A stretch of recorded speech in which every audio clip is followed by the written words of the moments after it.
Hello, it's Dr. Maya again, here with you for part two of the musician's business plan. We're going to dive in today to details on the whole first part of the business plan, which we would call an intro section. So let's get started right now on talking about what do you start with on your artist business plan. So for all you musicians and bands out there, this is really a great tutorial for you to get started on an official business plan for yourself. In this presentation, we're going to be going over the executive summary, the introduction, your mission statement and vision statement, as well as how to include your artist bio and history. And we're going to give a little preview on market research and how to present that. And then in part three of this video series, we're going to go into much more detail about how to create your market presentation as part of your artist business plan.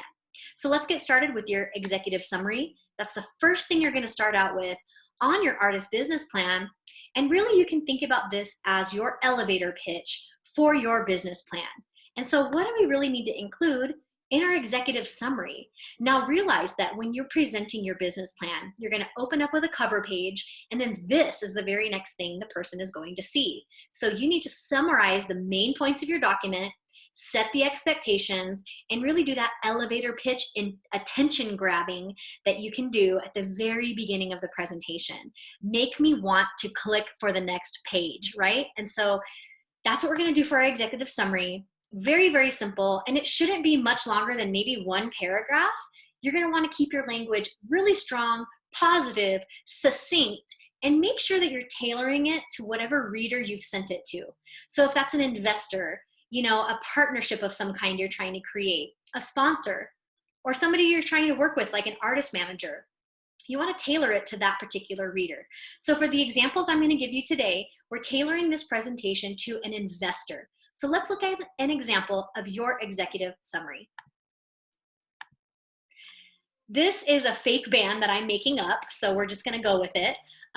We're going to be calling this band Apple Quarantini. Welcome to the best investment you'll make music this year. This business plan provides details on your opportunity to invest in the next phase of Apple Quarantini's career in the following categories in exchange for a generous share of our profits. Summer 2020 EP release, Apples and Oranges, Western US tour, Australian tour, and branded martini kits. Now you're going to get in detail in each of these things throughout your presentation, but as you can see, this really is setting up my expectations for why I should continue to read on. You've grabbed my attention, I'm an investor, and it looks like I might be able to make some money with you. So yeah, I'm interested in learning more about everything you have going on for this year. I'm going to go ahead and click to the next section, and that's going to be your introduction. Now, people who are new to business planning kind of always ask me, why do I need an executive summary and an introduction and a mission statement and a vision statement? Aren't all those things sort of pieces and parts of the same information? The answer is yeah, they are. They are parts of the same thing. But that's the point, is you are kind of meeting expectations of that traditional business plan and the pieces and parts that people expect to see. So one of the things it's doing is giving information on each of those pieces. And the other thing it's doing is showing that you know what you're doing as a business. So it's really like these signals, these professional signals that you're giving. So it's the overt action of giving the information, but it's also kind of this underlying thing that you're also giving this impression that you're professional, right? So that's one of the functions of doing it this way, is showing that piece of it. In a traditional business plan, this section focuses on the details of the business, like we're an LLC, we're a B Corp, we have a board of directors and here's who's on it, those kind of things. For musicians and bands, you're going to provide more detail about your style and the composition of your group. So right now I'm going to give you an example. I'm just going to read this. Apple Quarantini is a 7-piece jazz band focused on providing a musical experience on video streaming platforms. This year, the group plans to capitalize on its online fan base of more than 75,000 subscribers to self-release a new EP and support that EP with its first live tour. So far, the group has been self-funded and has successfully profited in the last 4 years. In order to move into the next phase and create a more direct live presence in the music world, Apple Quarantini needs your investment. Read on for details. So you're doing a lot with this page, right? You are saying that you already have a fan base. You're saying that you've been mostly online so far and you'd like to be live, and what that might do for your career, and what you're planning to really do this year with releasing your EP, doing these live tours. So you're building upon the information from the executive summary, and you're giving a little bit more information on the band. Then you go into your mission statement. Your mission statement is your why.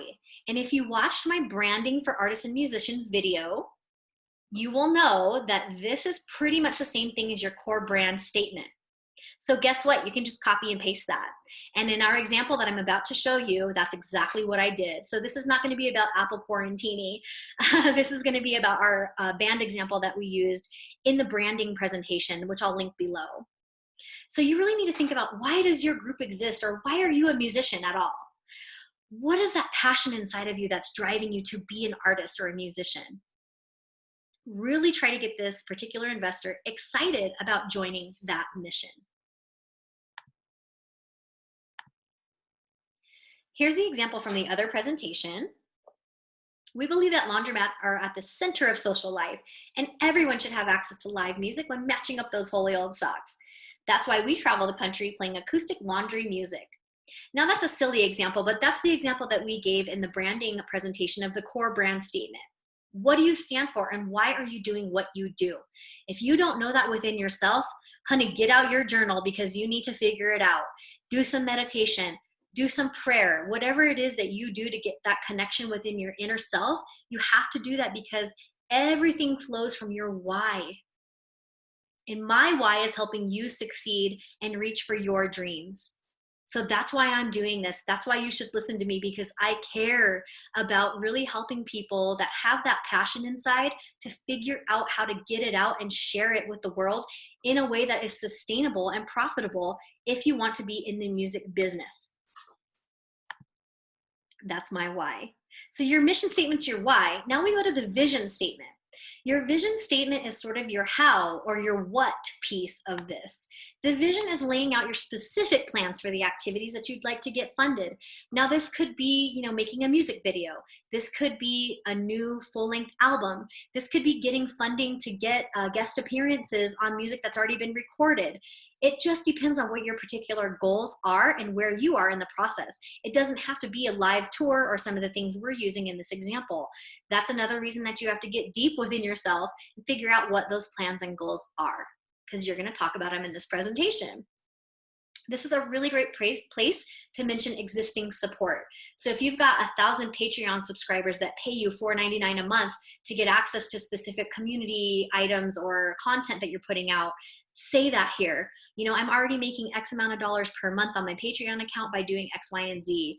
I have a sponsorship that is providing me live tour support. Maybe, there's a monitor company that's sponsoring you or something like that. You want to mention existing support and whether or not those people are actually sharing in the profit from your career.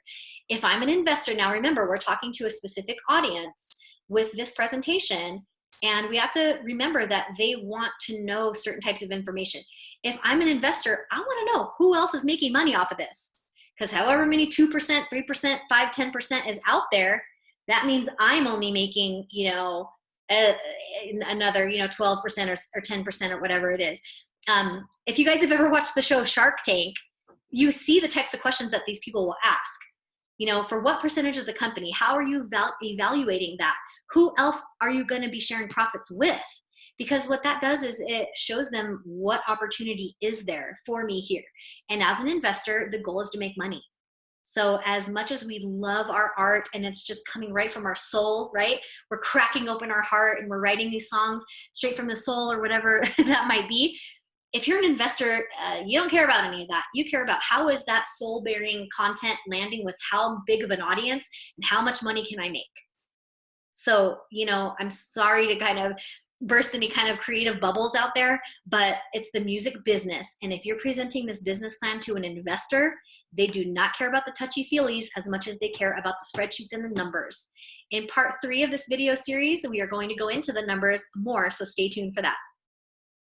On this one, you're focusing attention on the results, on that profitability, or whatever the result is going to be. Sometimes you're making a business plan type of a presentation, and it's not just specifically for an investor. It might be, you know, a presentation on your band and your audience, and all of these things that we're talking about here in the introduction could be used as a presentation format to maybe go out and get a tour booked for yourself, or get yourself a deal with a booking agent out of LA or something like that. You know, this can be repurposed and reused for so many different things. It's really important to just get yourself started on the basic presentation about your group or yourself as a musician, as a producer, as an artist of any kind, because you'll just switch out slides, and maybe you won't give the financial slide to a certain person, or maybe you will, right? So it depends on the audience, but you can think of this business plan as also sort of just a presentation about your group or your artistry in general. So depending on the audience, it depends on what you put in here. Here's an example for Apple Quarantini. This year, Apple Quarantini steps out from behind the cameras to engage with a worldwide fan base live in order to further its mission to provide rock and music for all the laundry doers. Now I'm realizing I kind of combined those two examples. Weren't we talking about a jazz act? Okay, so I combined the two examples, but you get it. This is an example.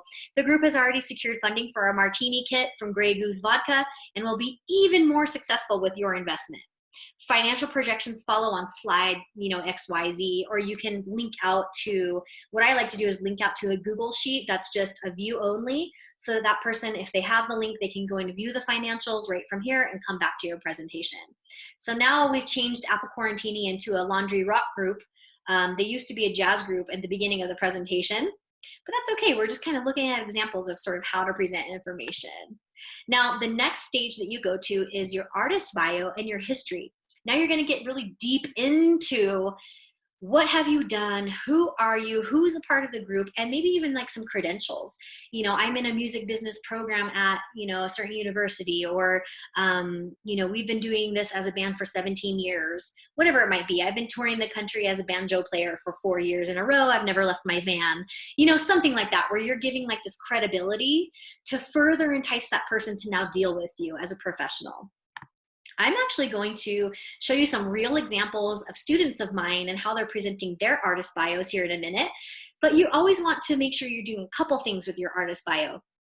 You're going to show your history and your successes, as well as your kind of individual story and talents. And this is where you really try to get that emotional buy-in. Like, I really just want to support that person. I want to, see them put out this new album. And you want to show your reliability here and your professionalism. So as much as you can, you're sharing shows that you've done, initiatives you've been involved in. Maybe you've volunteered as an artist or a group or a musician in some way. Show your volunteering. Show what money you've made so far. Show what projects you've done so far. I remember there's like a line in a Cardi B song, right? And she says, I've put out 2 mixtapes in the last 6 months. What have you been doing? Right? And so those types of things, like an unsigned artist who's put out a number of self-released EPs or even albums, tell me that. I want to see that you're already trying to do this on your own, and that will make me more likely to give money to further that purpose. So let's actually look at some examples of my students and see what they have going on. So this is an actual website from a group called Quarantine the Rejects, based in Denver, Colorado, and this is their band bio. It's a little bit heavy on text, I will say. I'd like to see this opening up with maybe even a live performance video. There's a lot of different ways that you can do this, but I just wanted to show through here. Quarantine the Rejects out of Denver. If you want to go ahead and find this, it's quarantinerejects.com. And you can check out their music. They're a young band from Denver. They've been around for quite a while, and just have a really unique sound. And so anyway, just wanted to show you guys, this is one way that you can do an artist bio. What you would do within the presentation is you would basically do like a summary of that and say, we're a 3-piece all-female rock band. Here's what we do. For more information, please see this link for our website. And then you would link over there to that. Here's another student that I've had for a while, Jalen Richard, and he is an R&B artist, a singer-songwriter, plays guitar, does a kind of a bunch of different multi-talented stuff, and is getting more into live performing right now. So if this were his business plan presentation, he might be seeking some support for that live performance. Maybe he's trying to have someone buy or donate an amp and some microphones or a mixer or something like that so he can perform and rap and sing to a backing track. I mean, I don't know. It depends on what you need in your career. But this tells his story when he started writing music and doing all of that, and then shows a lot of photos. So for the site that I showed you last, the Quarantine the Rejects, I wanted to see more photos, more video, something like that. You can see these different moods of the different photo shoots, and it's kind of in a mosaic format, which I appreciate. So that's another way that you can do your bio. And I would just maybe take this very first paragraph, copy it on over to my business plan presentation, and then link out to that bio section on my website. Now I have one more example to show for you today, and that's Britta K, brittakmusic.com. This young lady has been singing and performing all around the Denver metro area for years. Started out, I believe, I want to say middle school or maybe even high school. She is a great songwriter, and just a very engaging performer.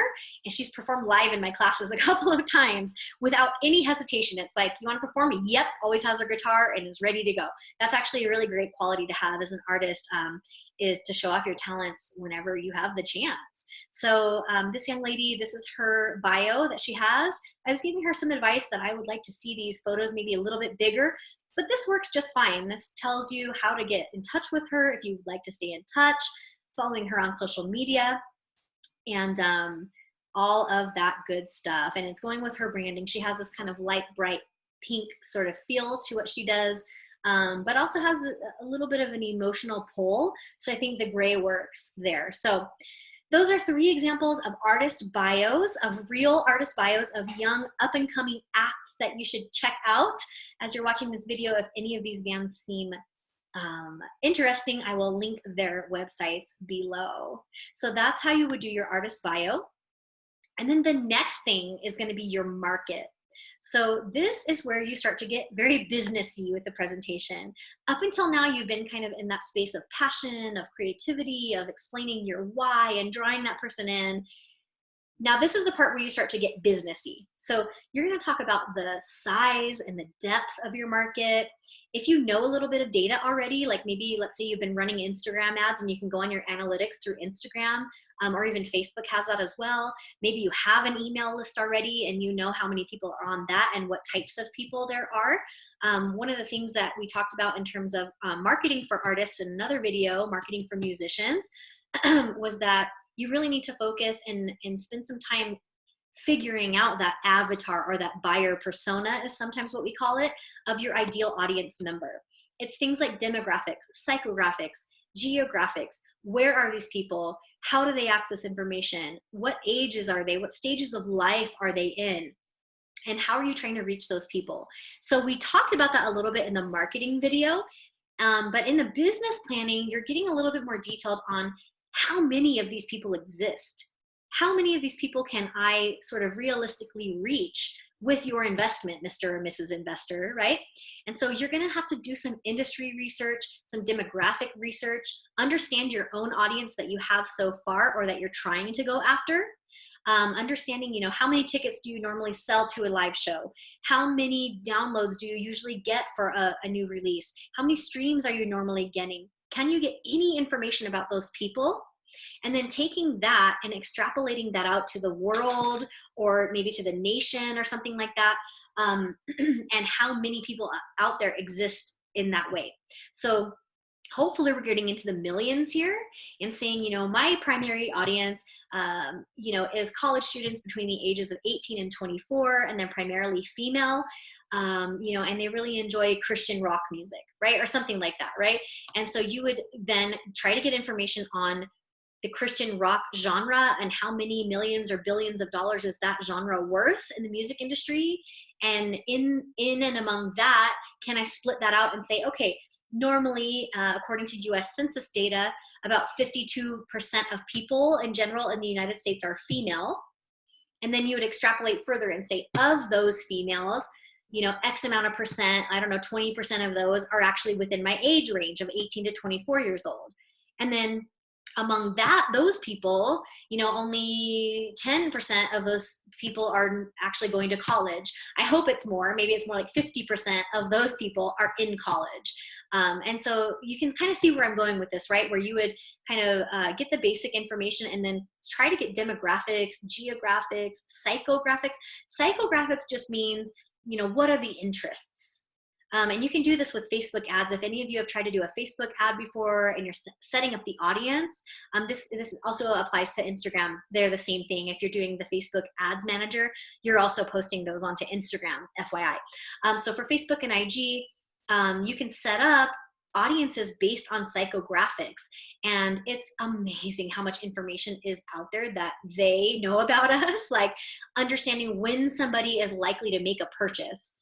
So if you're selling something like I don't know, a new line of leggings or something like that, you might be able to pick out psychographics, demographics, lookalike audiences that have to do with people that are ready to buy leggings. Maybe they've been clicking around on the Fabletics page. Maybe they've been looking into different places that they might be able to buy discounted leggings, right? Or something like that. And you can actually select in the ads manager people who are likely to buy from me now. And we call that sort of behavior analytics. You don't have to necessarily get that deep with your planning at this point, but you do want to understand, like, how big is that piece of pie that we're trying to go after? What slice of pie is available for that?